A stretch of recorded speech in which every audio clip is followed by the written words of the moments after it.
Hello and welcome to another Pauper video. It's Trophy Tuesdays, let's do it. This video is going to go over all the different Pauper 5.0 trophies on Magic Online and give you the rundown on what went well, what didn't go so good, what the spice is, and hopefully you're going to enjoy. If you like this kind of content, definitely make sure you like and subscribe, and hit me up on Patreon if you want to support me further. So let's go ahead and get into it. This covers the week from January 23rd to January 29th on Magic Online. Each and every trophy is published fully, so we have every single trophy that occurred. So for day one on the 23rd, and if you're interested in checking out the total meta share, that I'm going to save for the end. Sorry, bury the lead. So we've got two mono reds, nothing too crazy, but we do have a mono red Tron, which is awesome to see. This person is sticking to the Filigree Familiar version. Not sure what is better. Most people have switched to the Lembas version. We have a mono blue Fae. That's somewhat non-standard right now. Two Izzet Terrors, three Dimir Fae, one Jeskai Ephemerate, and the big winner on this day is Golgari Gardens with 5 trophies. Double trophy by G. Monterio, I don't know. We got Sesnihawk. All of these looked relatively simple, so I kind of moved on from there. We have two Boros Bully, and then Mono Blue Fae, obviously the Mono Red Tron. We have Rakdos Madness. This person's actually decided to bring Goblin Tomb Raider into their Rakdos Madness, so that's kind of a new innovation. And then we saw Ritual Sinkhole with yet another 5.0. I was able to 5.0 with Altertron here, which was awesome. Other than that, no real super big spice on that day. Okay, on the 24th, we have 5 Affinity Glitters decks. So we have Azorius Affinity, Jeskai Affinity, 2 more Azorius Affinities, and another Azorius. So on this day, most people were looking to be playing the Azorius Affinity deck, which is a deck that just relies on low drops, Moon Circuit Hacker to get ninja'd in, and then Metallic Rebuke with of One Mind and Thoughtcast. The scariest thing about this deck is that, they're always going to have this Metallic Rebuke on time and you'll get wrecked by it. It's very difficult to play around. And we've got 4 Izzet Terrors, which is basically Izzet Control with Terror. Then the next highest list looks to be 2 Boros Bully, 2 Walls, then a smattering of other decks. One thing of note is that we have another Dredge 5.0 by Giorgio Combo, and I did not expect to see Dredge 5.0s, but don't see anything wild here. They're playing Grizzly Salvage in the main deck over a couple of other spells. Only 15 lands. We've got Coffin Purge instead of... that's actually probably much better than the other card that people are playing. So let's go to that one. Rotten Reunion costs 2 to flashback, whereas this Coffin Purge only costs 1 to flashback, so that does seem a lot better. Got Ancient Grudge, Flaring Pain, and then he's playing Snuff Out and Drown in Sorrow. Interesting. This player is very, very good, so I definitely like to check out their list and see what they're up to. No spice that I marked, so let's go to the next day. So on the next day, we've got 5 burn decks. Some of them is the more carved style burn, which is using Dwarven Forge Chanter over other items and then just smashing in that way. Then we also have a couple of the regular mono red decks. Okay, this is the same one. More like the Kuldotha burn that we're used to seeing. Okay, so we've got a couple of different glitters decks. Jeskai Affinity. Here, another Jeskai Affinity. And they're both playing the Ardent Recruit with the Reckless Impulse, so that tech is kind of solidifying here, as well as one person playing Azorius Affinity, going back to the Of One Mind Thoughtcast. And this person's playing a singleton Cyber Cryptomancer, which is a kind of a neat way of having a protection / counterspell, and that gives your creature a little bit of extra pump as well. So people have been liking that. The Izzet Terror decks. I marked this day as an interesting note on the Izzet Terror, but I think that's probably not what it was. 2 Terrors is pretty normal in a league. We saw an Elves player get a trophy. We saw a white weenie here, which is kind of cool. Another Rakdos Madness player with the same kind of list with the Goblin Tomb Raider in the main deck. Going off to the 26th, we've got 2 mono red, 2 glitters, 2 blue-white familiars with different styles, and then 2 mono blue terrors. So we haven't seen mono blue terror very much, and we have 2 of those today, which has, one of them is playing Murmuring Mystic, and then the other person is not playing Murmuring Mystic at all. Although I do feel that Mystic is quite good in these lists, so I would probably play that if you had been picking up mono blue terror. We have Glitter's Affinity. Right, this is the list that I actually picked up for a video if you want to see on my channel. This list is playing 12 each of human creatures and non-human creatures to try to make Of One Mind very good and Thoughtcast, so you're going to run through your deck a little bit faster. My concern with this deck was the large amount of tap lands and only 16 lands total, so it made it very difficult to actually run those things. But that was a pretty cool video if you want to check it out.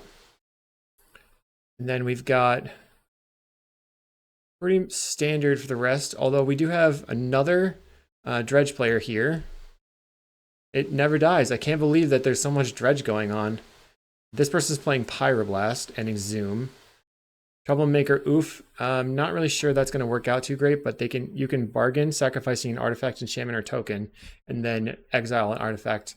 So that would be a way to get rid of a relic. So the Familiars decks we'll go into.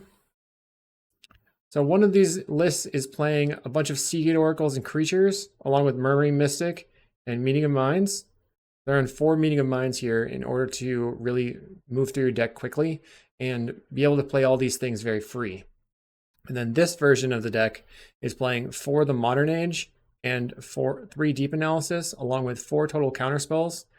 And I chose this because I like having all the value there, so we can like push over the top of the mid-range and control decks. Whereas I find that this kind of list is a little bit weak to a control decks because you can't just force through them with all of your Meeting of Minds. They can just eat that pretty quickly, or beat that, I mean. Oh yes, the Goblins combo. So Hamuda made a 5-0 with Goblins combo, which was awesome to see. They're playing 1 Singleton Mesmeric Fiend in the main deck as a way to do a hand check and potentially exile a card from a player's hand, and then a Quarkland Shaman, which is a goblin, and you can search up with Goblin Matron in order to wipe the table. Also pretty sweet. They're playing Fanatical Offering here as a map token, so they can potentially reset a future goblin. Pretty sweet. We got the Duress, Memphitic Draught over as another copy of Wellspring. That's kind of cool. More Mesmeric Fiends in the sideboard. Go to the 27th. On the 27th, this league was pretty low in numbers, only 11 decks, and 5 of them being mono red. I don't really know what happened on that day, but mono red was having a field day. We see yet another Turbo Fog 5-0 as well. And other than that, it's pretty stock. This Turbo Fog deck is playing 3 colors, Teamer, for 4 Breath Weapon in the main deck. That's something that would probably be pretty good if you're looking to really fight against the mono red. They're also playing Eureka Moment, so this is a very different deck than the Ritual Sinkhole deck. On the 28th, we've got 4 mono red. Second highest is 2 Glitter's Affinity. And if you see this happening as a pattern, we're seeing tons of mono red trophies. I don't know if it's just the easiest thing to play, but we'll get into that in the recap. One of the really sweetest decks that happened in this deck dump, we have red-green, and if you click into it, this is literally just red-green Turbo Emblem, Turbo Aggro. It's really cool. So you're using the Bushwhacker to attack really fast, so you can just spear your hand with Namesticker Goblin, Burning Tree Emissary, and attack, or you can Namesticker Goblin, Rite of Flame into Avenging Hunter or Crimson Fleet Commodore, and they're actually playing 8, 10. They're playing 13 emblem effects with 4 Trailblazer's Torch and then 1 Staunch Throne Guard, which you probably have never even seen, but it's a 2/5 Monarch creature, and a couple of Oliphants. which is really cool as well because that allows them to go slightly down on lands while having a big creature to swing in with, and also to hit off of the initiative. Gorilla Shaman, Pyroblast. So they're on 6 Pyroblast effects, 4 Braid, 4 Breath Weapon. Don't know why they're on a Braid over something like Cast into the Fire, but I guess it can take out a creature. That's what they're hoping for, and then a Gorilla Shaman. I definitely am interested in trying out this deck. It's really sweet.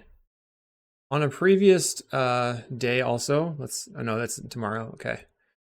So on this day, we have one cool deck by Selkas, which is actually a deck that was made by another content creator. His name is Max. Snapbolt, there we go. Snapbolt created this deck which has Palace Sentinels, Goliath Paladin, and Ardent Elementalist. So you're going to be ephemerating all your creatures, getting a ton of value with 3 ephemerates in the main deck, and then holding on to the initiative, Monarch, and basically a mid-range control deck with ephemerate, but not in blue, which is kind of cool. We have also the first Izzet Fairies that we've seen since starting this series. This is by Tart, who's a Japanese player who loves to play Izzet Fae. So congratulations to them. That was awesome to see. And we have another ephemerate deck that's not blue with Orzhov Ephemerate right here, which is basically the similar deck to the blue, white-red ephemerate, but it cannot loop the ephemerates with the Ardent Elementalist. So that's about it. We had 8 mono reds in this league, 3 glitter affinity, 3 terror, and then all the rest are 2 or 1-offs. So now if we go to the meta share of all of the 5-0s, and of course this is not the entire meta, but this is the winner's metagame. We have 22.48% mono red. That means that mono red is not only a huge amount of the meta, it is also hugely successful, more than any other deck, almost by double. The second highest meta share is Glitter's Affinity, and if you actually take this and segment it out, then this is clearly double the second most effective deck, because you could break this into Jeskai, blue-white, black-white, whatever, and maybe those wouldn't account for the same as it is here. It's pretty crazy to see. And then the next highest deck is Izzet Terror at 10%, and then just completely drops off. So people are not seeing really any success on anything but these 3 decks. If you look at the pie chart here, mono red is almost a quarter of the metagame. Glitter's Affinity at 12.4% and Izzet Terror at 10%. We're almost looking at a situation where 3 decks are taking up half the entire metagame, and the rest of them are just flopping off. Nobody's able to actually win with them. I don't know how this actually affects the leagues themselves, but we've been seeing people reporting 4 or 5 decks that are mono red or glitters, and sometimes 4 or 5 decks that are all mono red, which is pretty on point with this kind of thing that we're seeing. I'd be interested to see what happens, but I think that what's going on is that it took a little bit of time for people to figure out their way to play in sideboard with mono red and glitters, and now that people have it figured out, it's just the best thing to be doing. Closely followed by terror control, but I really hope that the next set can add some life to the metagame. Otherwise, maybe we're going to see a problem. If you think that there's something that you want to talk about, if you think there's a problem or not a problem, let me know in the comments below. Hopefully this was short and sweet, and I will see you in the next video.